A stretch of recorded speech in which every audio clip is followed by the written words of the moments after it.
High street versus online estate agents. Talk to me.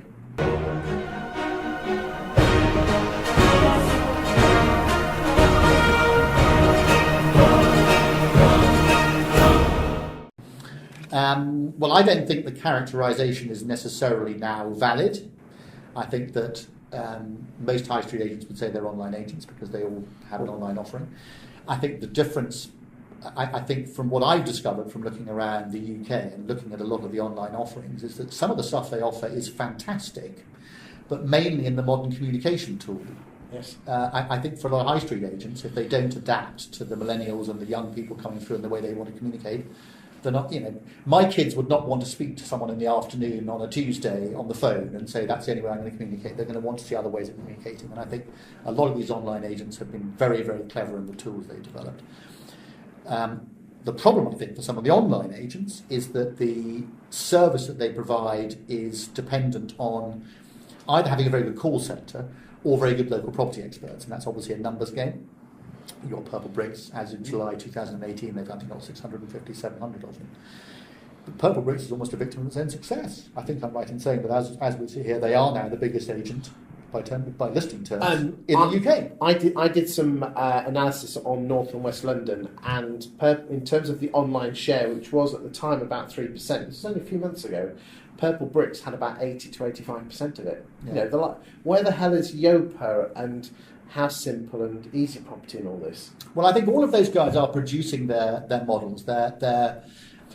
It takes time to get the model right. I think that the original idea for a lot of the online agents was simply effectively a sort of glorified for sale by owner type thing. You just got listings and that was it. Do you think they've upped the game then? Well, I think they've had to, because actually in the past, my experience going back a long way now, back into the 70s and 80s, was very much that there was always a percentage of people that were happy to handle things on their own. They put an ad in the back of the Sunday Times, they'd handle it all themselves, probably 5% of the whole market.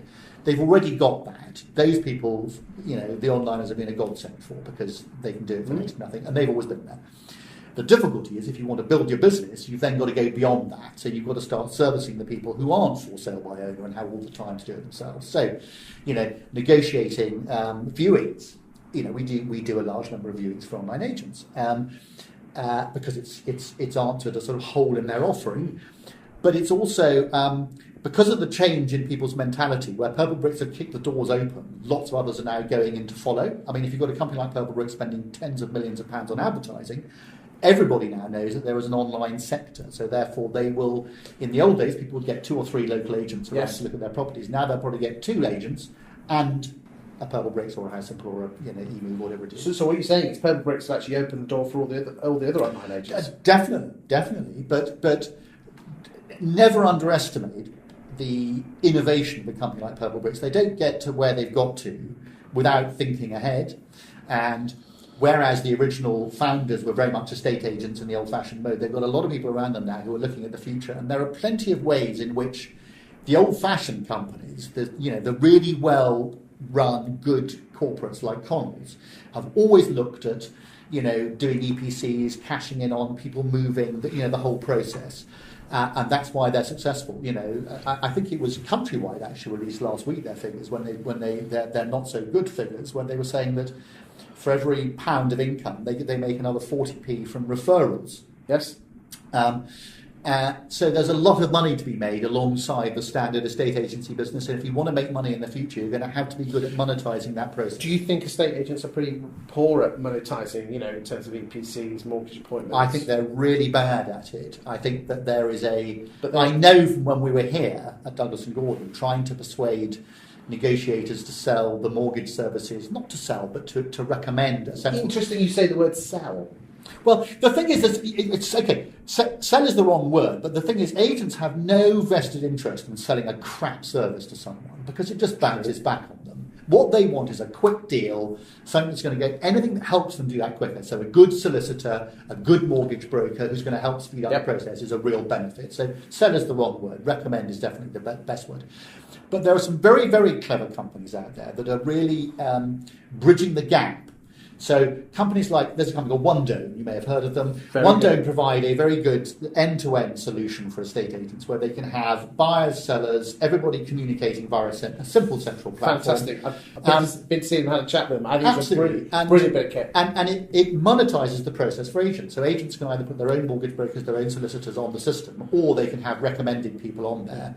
And as the buyers or the tenant, well, buyers in OneDome's case, go through the process, they can pick people, and the agents will get a cut of that. They're told about it. It's all done perfectly above board. But that is the type of thing where if you're a one-man band on your own and you want to invest in a relatively affordable system that's going to help make your life easier and bring some more income in, solutions like that OneDome solution will be a real boon. So what you're saying is high street one-man bands, two-man bands need to be squeezing more juice out of the lemon by earning money, taking a little slice off solicitors' account. Well, fees are going down. The slice of the pie is getting smaller. People need to be doing more and more and more to sensibly monetise. I mean, I think it terrifies me that the government is talking about banning referrals. That is such an ignorant thing to do. They don't understand exactly. Of course, all they see or all they read about are these terrible stories of a buyer going into an estate agency and being told their offer's not going to be put forward unless they talk to the mortgage broker. Well, that clearly is wrong. It's sold in the wrong way. You know, we all know that trying to find out what someone's situation is a good way of communicating with the seller to say, yes, this person's in a good situation.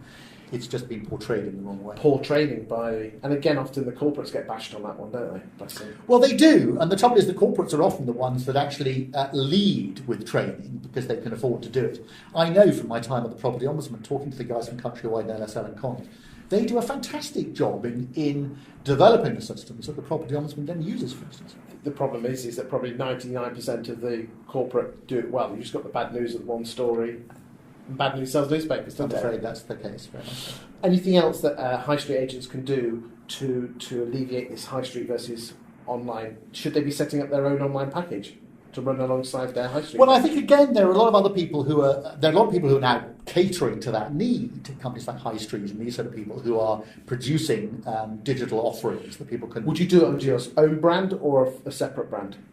That's a very good question. I can't. I don't know the answer to that because I haven't got the experience. Because let's be honest, Countrywide did it, and it was a complete and utter. Well, no. I understand why people think it was a bit of a disaster because if you instructed Bairstow Eaves Digital, you'd be paying the £999 fee but expecting the 2% service, and it's a very, very difficult thing to do. I get that. So it would probably be under a different name, a sort of, as I think you described it earlier, a fighter brand of some sort. But I think all people want to do is to be offered choice. I personally don't think most of the online sector has got it exactly right. And I think you can look at that from the investments that they're getting. I think a lot of the institutional investors are tiring of putting money into these companies and not seeing a return. There are still plenty of other people lining up to put money into them. But I think those people will need to see them adapting a little bit more and become more service orientated. Companies like Purple Bricks, who are as successful as they are, they're almost a victim of their own success. Because with almost 20,000 listings to service and only 650 LPEs, there's a lot of running around going on to service that. So people need to develop solutions which are out there to help them manage those. Interesting times ahead. Very interesting times. Thank you. Thanks, Chris.